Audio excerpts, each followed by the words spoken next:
one day somebody does something unspeakable to someone else, to someone you hardly knew, and you do something about it because you can. The story we get from truthout.org. Police officers chased him, shackled him, and left him face down on the ground, struggling to breathe. He died from asphyxiation. Despite tireless objections from his family, the Maryland medical examiner called his death an accident. Until now, after Maryland's former head medical examiner testified in 2021 that Derek Chauvin was not responsible for George Floyd's death, concerns arose that his pro-law enforcement bias may have affected his office's decision during his 17-year tenure. The resulting independent audit released in May of 2025 revealed Mr. Black is not alone. Almost 40 additional in-custody deaths that had been deemed accidental or undetermined should have been categorized as homicides. There you go. Anton Black was a black man, a demographic more likely to face police violence, and he had mental disability, severe bipolar disorder, which also made him more likely to experience police violence. But officers at the scene of his death claimed he exhibited superhuman strength to justify their use of extreme violence against him. Superhuman strength is an apparent reference to the now debunked excited delirium. Debunked. For too long, excited delirium has been a tool in the back pockets of police, medical examiners, and coroners used to cover up killings in police custody, leaving families without answers or justice. Maryland's audit is a good start at righting this wrong, but a national reckoning is needed. That's because this is not just a Maryland problem. Excited delirium was cited by police and other officials in the widely known police-perpetrated killings of George Floyd and Elijah McClain. But it is a pseudo-scientific concept that no national medical organization recognizes, and which the Maryland medical examiner is no longer permitted to use. It's nevertheless still a part of policing across the country, including in Maryland, where excited delirium remains part of law enforcement training materials. Sometimes linking excited delirium to drug use or mental illness, proponents of its validity have for years argued that it causes an array of amorphous symptoms, including extreme violence and aggression, superhuman strength, imperviousness to pain, unresponsiveness to police, hallucinations, paranoia, or fear, and notably, sometimes sudden death. Miami coroner Charles Wheatley and psychiatrist David Fishbane created the concept of excited delirium in 1985 to explain the deaths of 7 recreational drug users, 5 of whom died in police custody.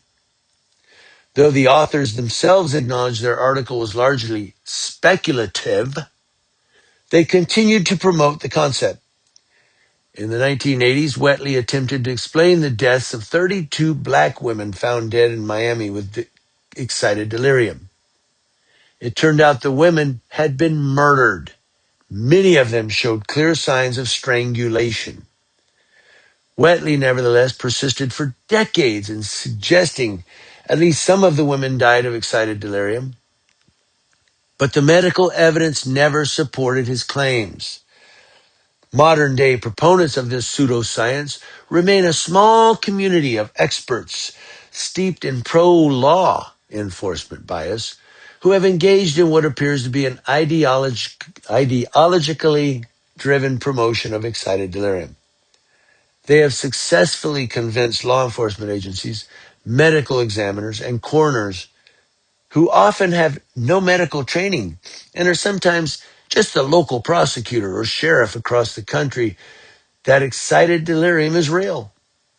Excited delirium is not merely a discredited pseudoscience that law enforcement continues to accept.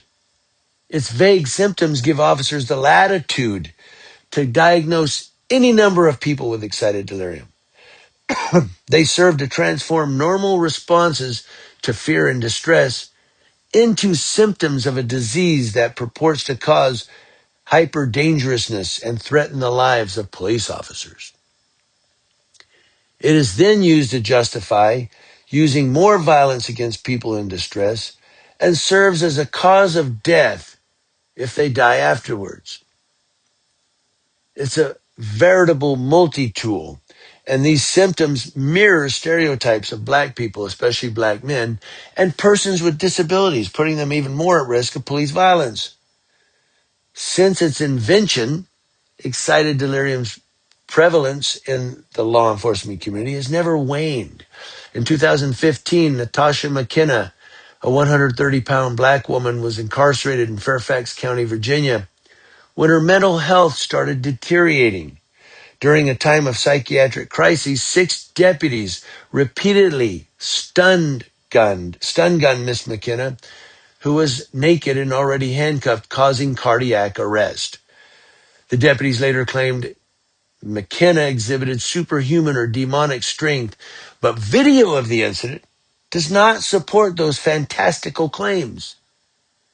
The medical examiner again claimed excited delirium was the culprit.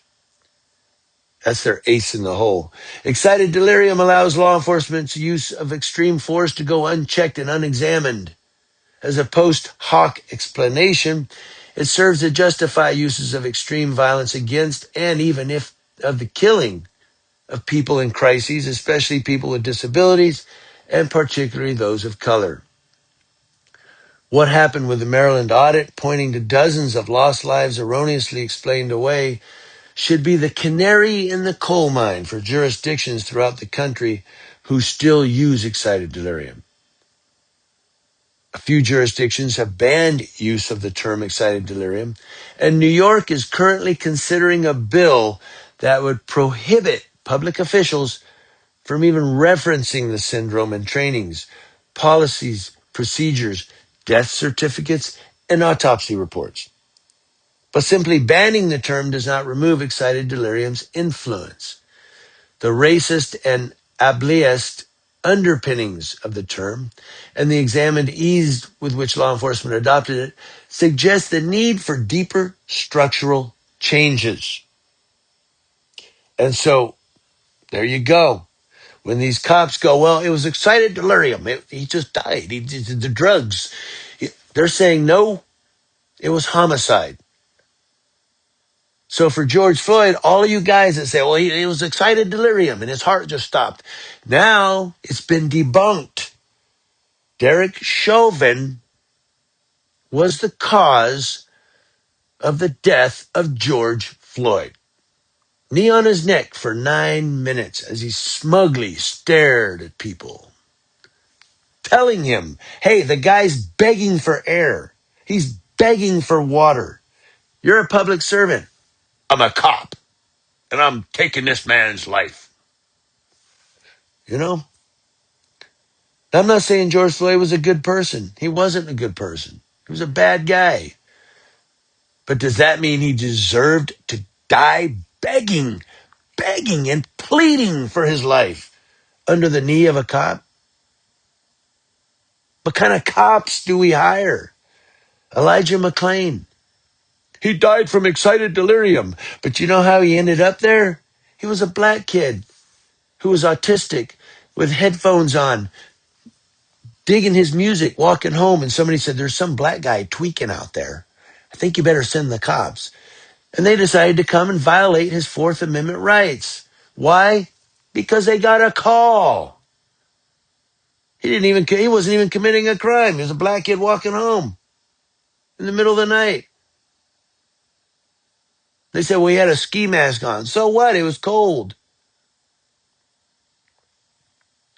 But my point is, here are these cops, excited delirium. See, it wasn't the cop. Well, if the cop would have changed his method or technique, but now they're saying, no, not excited delirium. That's a debunked syndrome. There you go. Guys, it's in black and white.